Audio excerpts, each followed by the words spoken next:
The 16th of April, Rabbi Levitt, Gemora. Means recording in progress.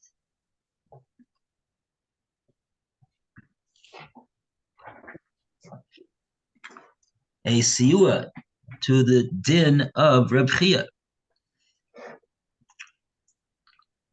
Remember Reb Chia's din?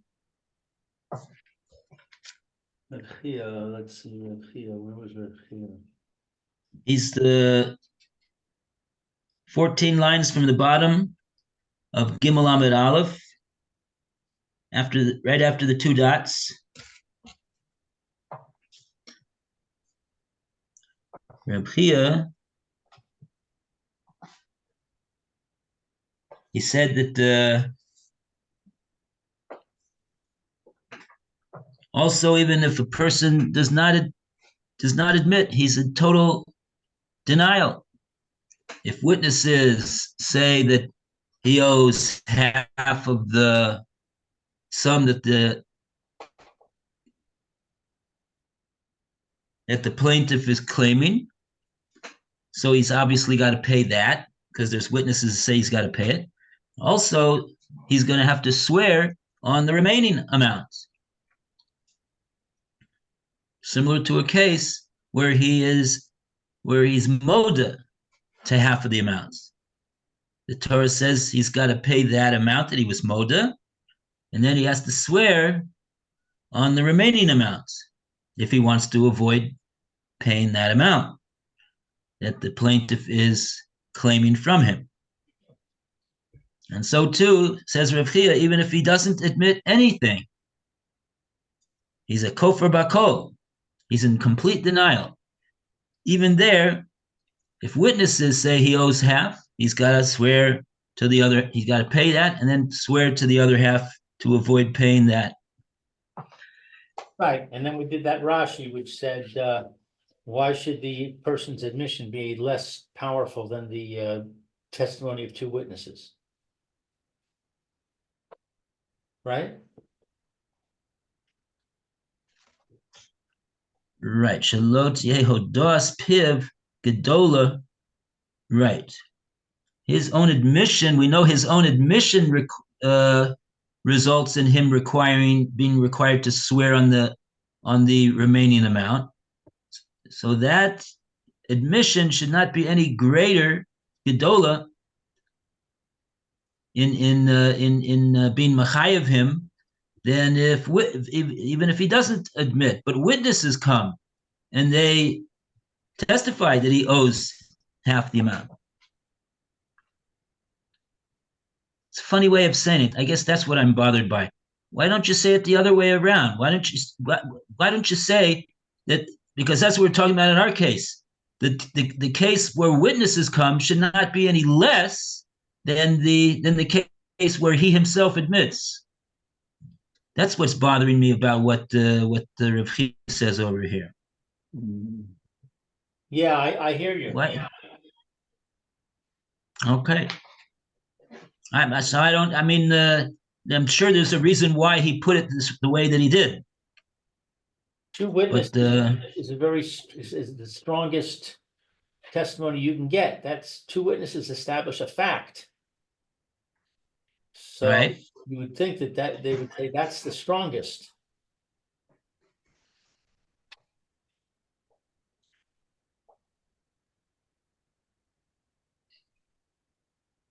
Okay. So now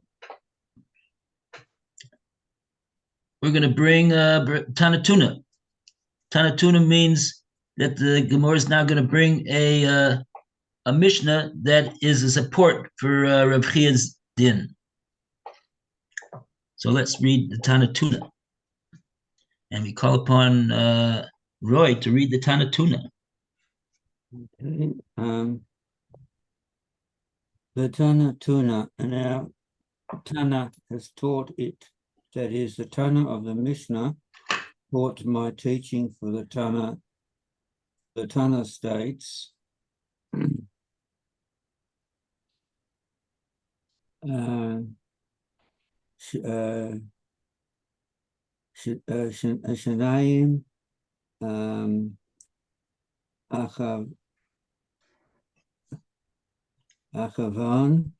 no, Achazin. Ochazin, Batalis. But Achazin Batalis,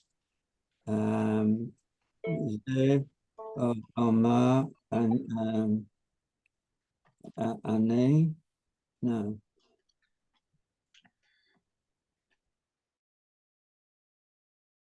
Ani Matzasiha.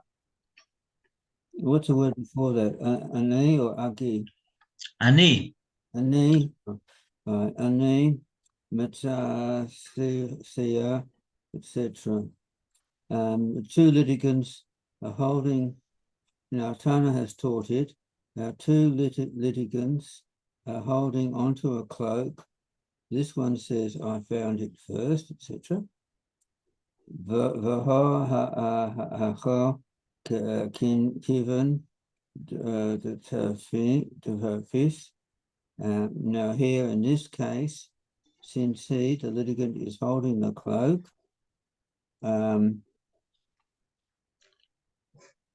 Anain Sahade de May de Sophie de Sophis hey the day since each is holding a cloak, each litigant is holding a cloak, that's the day, as if we were witnessing what this one holds is his and what this one holds is his. Umai de Safif to the piece I today who that is, this is the art scroll. The presumption made by the court is that an object belongs to the one who has physical possession of it. Since each litigant is legally in possession of half the cloak, the presumption, equivalent in force to the testimony of witnesses, is that half belongs to each. Tanya Tane Vishaveh, and the Mishnah states that each must swear. Rabbi maintains that this proves his contention that the testimony of witnesses in support of half a claim obligates the oath regarding the other half. The Gemara then analyzes Rabbi Chia's teaching. May Shalor to he how do I ask? Piv Gadila Gadola Mahadas Adim Mikol de Holmeer. What is behind his statement? For the admission of his own mouth shall not be greater than the testimony of witnesses, as can be demonstrated from the Kol Homer. Why it is a Kol Homer needed. Why is a Kol Homer needed? Then the Gemara goes on to explain. Okay, maybe we should stop over here. Even before we got to this Maishalo Tehet Hodas, before that, what's the Tana Tuna saying? The Tana Tuna is we're bringing from a Mishnah, and the Mishnah happens to be our Mishnah, the first Mishnah in the Masechta, Shnaim Ochsim Batalis. Two people come into Beis Din holding a talis.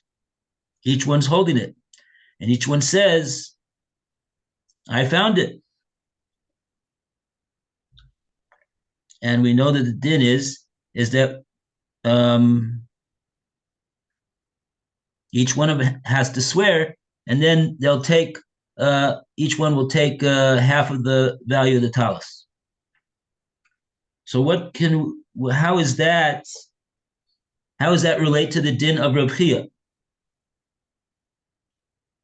So the Gemara goes on, Vahacha came into Tufis, since each one of them is physically holding on to the talus, so that's amounts to a din that they're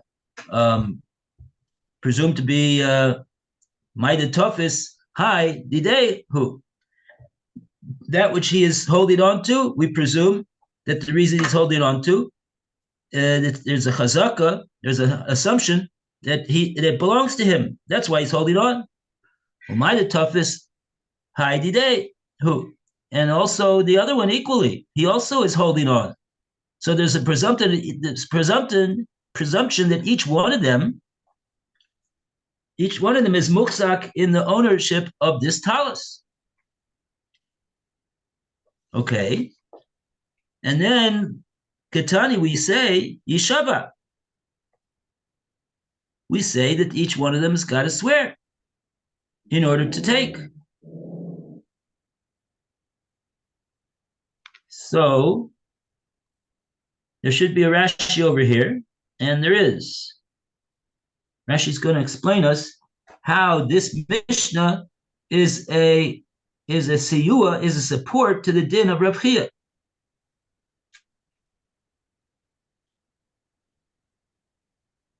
Okay, so we should read from Kal V'chomer in the Rashi. Kal v'chomer, l'kaman mefaresh my kal v'chomer. Further on, it's going to explain what is the kal v'chomer. Okay. The Tana Tuna, the Tana taught, the Tana didan siyamta ledide. What is didan? Our Tana didan, our Tana. Our Tana established. What is D-Day? Siata is a support. Is a support for the DD. DD. What's DD? To me. To me. In other words, Rashi understands the Reb Chia is doing the talking over here, not the Gemora, and he's the one that's bringing a support to what he, the din that he said from Tana Didan, from our Tana, meaning the Tana of our Mishnah.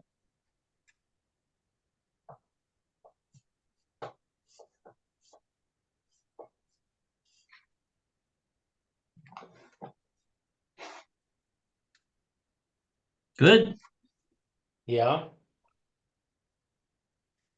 Okay, so now the Gemara relates what's the just relates the case and tells us that what the din is. They both got to swear. So hopefully Rashi's going to tell us how this case is a support to Reb Chia. It's not immediately apparent to me. Zeomer Kule, this one says, etc. Ukatane Shnehem Yish Ba'o. And it teaches that both of them have to swear. Mm-hmm. Anan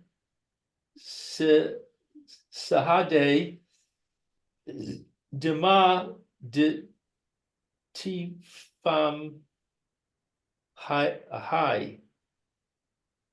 What's Tifam? Should we? What's sorry? Sahade? What? So, one second. I'm sorry. I didn't not follow where you're reading from now. The next Rashi, it says Anan Sahade Dema de Tifam Hai. And I don't know the word Sahade, and I don't know the word the Tifam. I still don't see where you are. The next Rashi after Tana tuna tana didan siyata didi. Omer chule uktani shnehem bifu. Oh, the next one. Anan sahade demad tofis. Hi. right, So how do you testify? Yeah, Anan sahade. We testify, so to speak.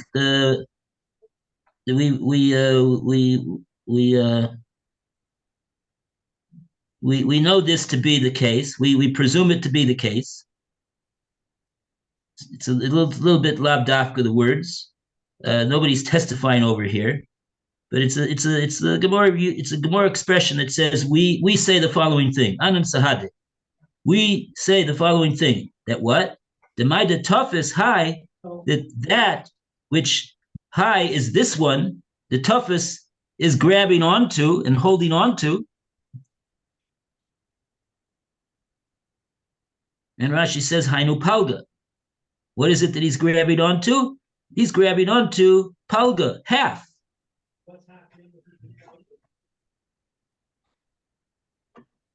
Oh, looks like we lost our reader. Okay. Phil, you want to continue? I don't have the Gemara. I'm just listening in. I'm on the train. Oh, I saw. I was wondering. You had a very high ceiling in your house over there. Okay. Yeah. Now I understand. Right. sorry, I got a call. You want to read, Phil, or you looks like you're in a bus? I'm on a train. Yeah, so I don't have the Gemara with me to read. yeah, I'll okay, listen and I can help translate. And then okay. And I'll go on silent. okay, so we have so how are we translating this? Anan sahade dema de tafam hai Tofas. de tafas. Tofes. He's grabbing onto. He's holding onto. Okay, and sahade? Literally, it means testify. But it's an expression that the Gemara uses, Anan Sahade, that we say. We hold this to be a rule. Okay, and the Rashi says hayinu palge. Right. We disagree? No, Palga is half. We agree that we have half. What? Palga is half. Hage is after? half. HALF. Half. It's a, Oh, half to divide? Oh, I see. We divide. yeah, it is from the same word. It's the same. It's the same three-letter shorsh. Hainu palga. He's holding on to half of the talus. Right. Rashi's just saying, what is it that he's holding on to? He's holding on to his portion, a portion of the talus. Got it. Okay, next Rashi. D-Day who? It is mine. Shaharei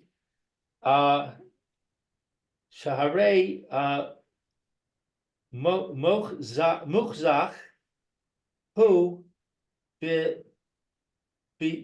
Bifinenu V'harei hu tova es kula uteveru kofer es kula she omer kula shali v'af ma she ata tifum biyadcha v'ani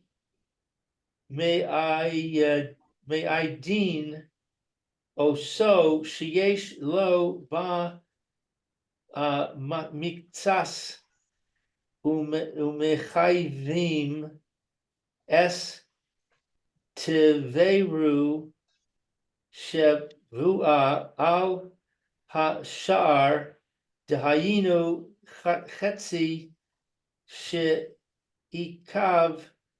le'atzmo. Wow, that's a long Rashi. Wow. Okay, well read. Thank you. I'm stuck on the first word, muchzak. Muchzak. Okay, didehu. This is a continuation of the statement that Rashi started off with. Anan sahade demade tafis hai didehu. We testify. We state that which he is holding on to, that which this one holds on to, didehu, it is his. Didei, it's his. Who it is. And now Rashi says, Share, muchzaku, vifanenu. Because here you have in front of us that he is a muchzak. Muchzak means he is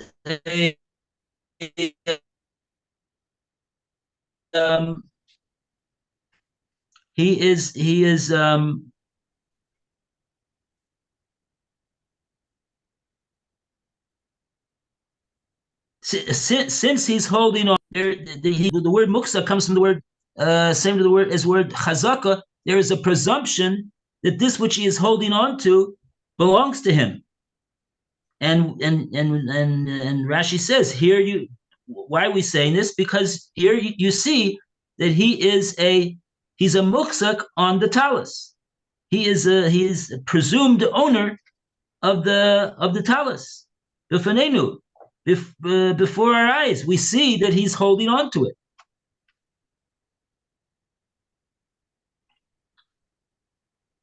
In other words, as opposed to him claiming that he owns something. So what are we going to say if he claims that he owns something? We're going to say, well, what's your proof that you own it? So over here, Rashi's saying we have a strong presumption that he's the owner. Why? Because he's a muksak in the talus. What does it mean that he's a muksak in the talus? It means that he's grabbing onto it. The word muksak over here means that we're acknowledging the fact that he is holding on to this talus, and that makes him a muksak in the talus. He is presumed to be the owner of the talus, because we have a principle that whatever a person is holding on to and in his possession, we have a presumption that it belongs to him. Okay. And then Rashi continues, "V'harehu tovea es kulo." So now we just by the fact that he is grabbing onto it, he has a presumption of ownership, even if he doesn't open up his mouth. And on top of that, he is opening up his mouth. And what is he saying? Hare, hu tovea es kulo. And he is, and we have before us a claim on his behalf that he is saying that the whole talus belongs to him. Okay. Kulu shali. Va'af ma'asha ata tafus biyadcha. Even that portion which you, meaning the other person, is grabbing onto, I am claiming that portion also belongs to me. Not only the portion that I am grabbing onto, but I am making a claim that even the portion that you are grabbing onto is also mine.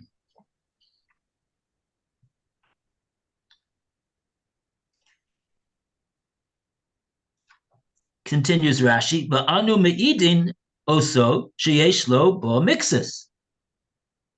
And we are testifying, so to speak, we the Bezdin are testifying also in regard to this individual, sheyesh lo bo mixus, that he we say, meaning the other person, that he also is muksuk in the talis.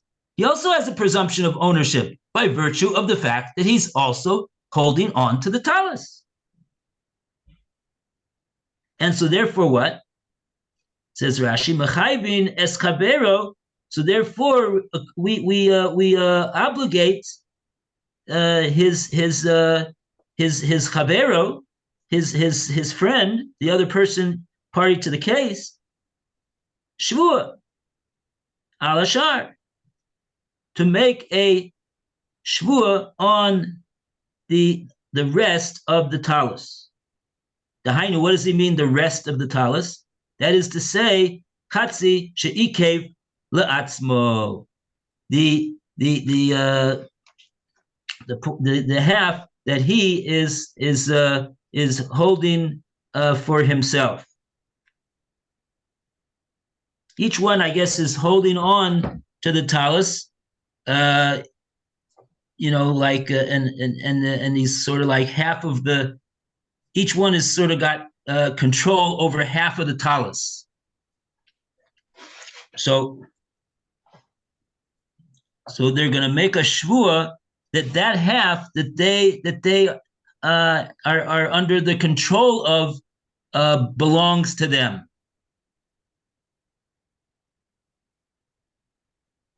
And why is this a proof? Why is this a proof, a support to the view of Rav Chia? Because we're saying that the chazaka, that the other one owns the other half of the talus based upon the fact that he is holding on to the other half. That basically is like witnesses that would come along and say, this Jew number 2, he owns this half of the talus over here. It's roughly the same thing. Chazak, Eidim is of course the strongest proof, like Lou said, but a chazaka is also a legal presumption that which he's holding on to belongs to him. And so that's the comparison between our case. What's our case? The case of the two people holding on to the talus and the din of Reb Chia. The comparison is that just like in the case of Reb Chia, that we got witnesses that said he owes this half of the claim, and so he's going to have to swear on the other half of the claim. So too, that we see in the case of our Mishnah of Shnaim Oksim B'Talis. 2 people hold on to the talus. Each one is going to make a shvua that his half belongs to him. He doesn't own any less than one half of this talus, the half that he is holding on to, and the other half, the other person is holding on to. So that's like witnesses that have said that, well, this other person, your opponent, he owns that half of the talus. So we're going to ask the other person you got to now swear that on the other half of the talus that it really belongs to you.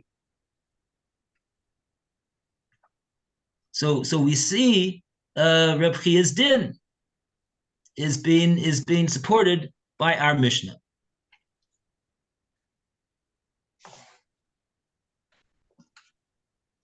Okay, that's what we got so far.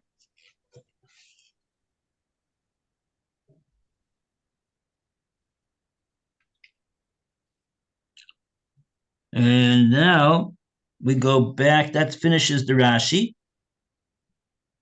And now we go back to the Gemora. My shalot tehei hodas piv gedola miha odas edim.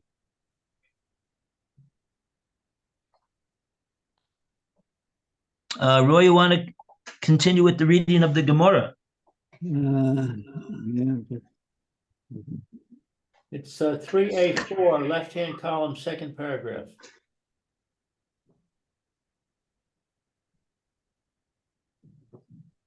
One left hand both. My afilu My. What?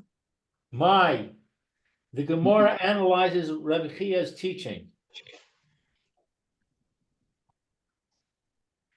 3A1. 3A4. 3A4. What have I got gone down there?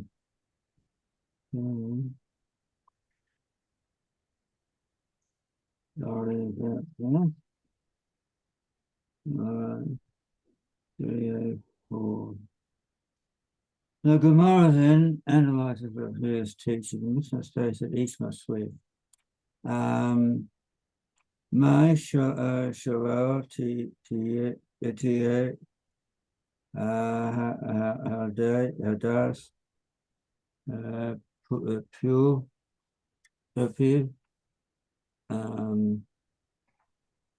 Gadala Mahadas Adim Mikhail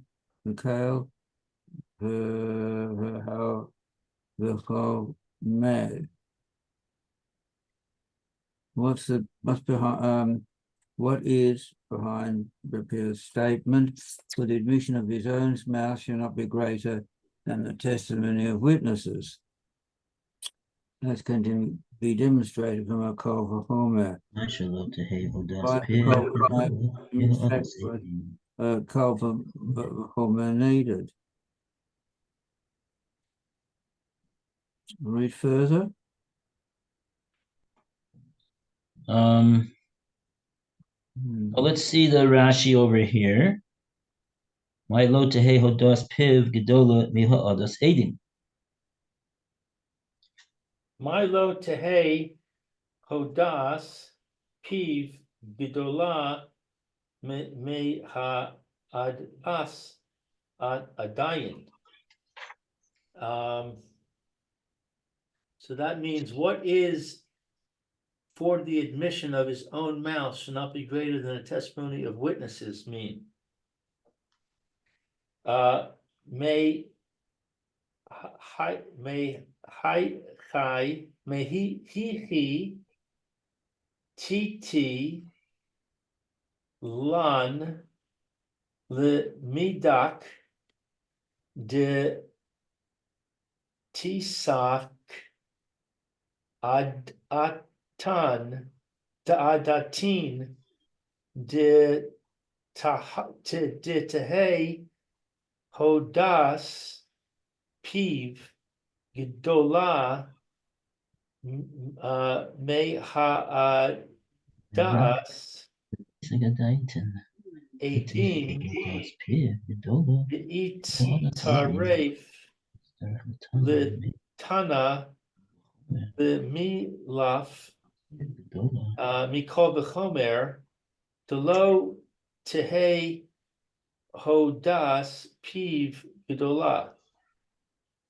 So I don't know what this word may hihi is. Mehekitesi.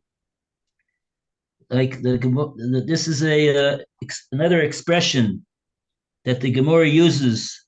It's an Aramaic expression, which basically means mehechi. From where, Tesi? Where are you coming from in saying this? Like where do you get off saying this? Okay, so I guess lon is part of that. Lon is this. Yeah, mehekitesi lon. Where do yeah. The Medak did Taisak. I don't know. I don't know these words either. The Medak to be medayik, to infer that the Tesek Adaitan, that it would go up in your mind, you'd have such a Hava Amina, that you could think such a thing, that the Tehehodas Piv Gedola Miha Odas Edim. In other words, the Gemara, Rashi is explaining, the Gemara is asking, Meheka Tesilan, the Tesek Adaitan, quite wordy actually, but He means to say, why would you? Where are you getting off that it should enter, that it would enter your mind to say such a thing, that the admission that a person makes with his mouth would be a greater obligation to swear than hadas edim, than the actual testimony of witnesses.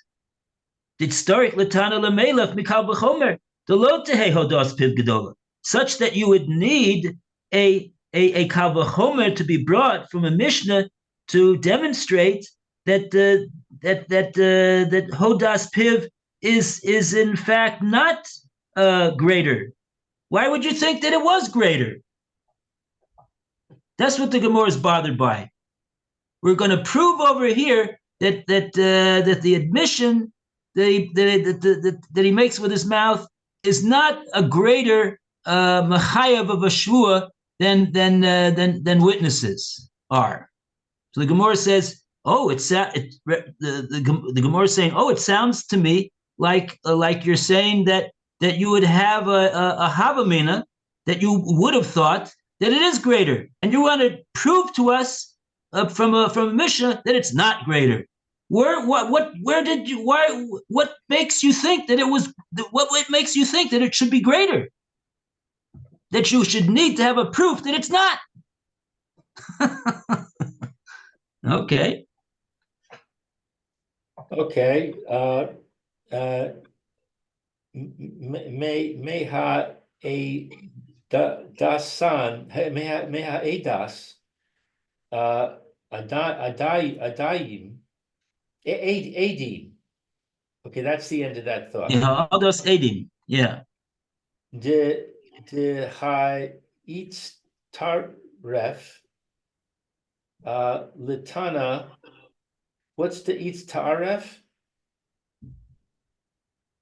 To eat starich, that there would be a need from the word sorich. That there's a need for the Tana to my leaf is what, to bring a kol v'chomer? To make a limud, to learn out. To learn out a kol v'chomer. From a kal v'chomer, that we would need a kal v'chomer to learn from that kal v'chomer, that the kal v'chomer is teaching us that it's not the admission of his mouth greater, the testimony of the individual is greater. That it's not that the testimony of the individual is greater. Okay, so that's what that just explains. That you would need. Why did you think that, such that you're coming and saying that we need a Tana to derive from a kal v'chomer that hodas piv is not greater? Why would you think that hodas piv is greater? Right. You're obviously thinking that there's that it's greater. So you want to bring me a proof that it's not. Why would you think that it is? Okay. That's what we got. Thank you, Rabbi. All the best, everybody. I don't Have know a great day. I don't know if I can make it tomorrow or not. We got a cleaning crew coming. Oh, I'll try Take care. my best. I'm not sure I can make it tomorrow either. I have to watch another granddaughter tomorrow. Okay. Very well. So we'll. I'll shoot you an email, Rabbi. Okay. Let me know if I'm going to come or not. Okay. So you Very don't waste good. time. Everybody, have a hatzlacha today. Have a great day. You too. Enjoy your Pesach preparations Amen. and your grandchildren. Amen. Amen.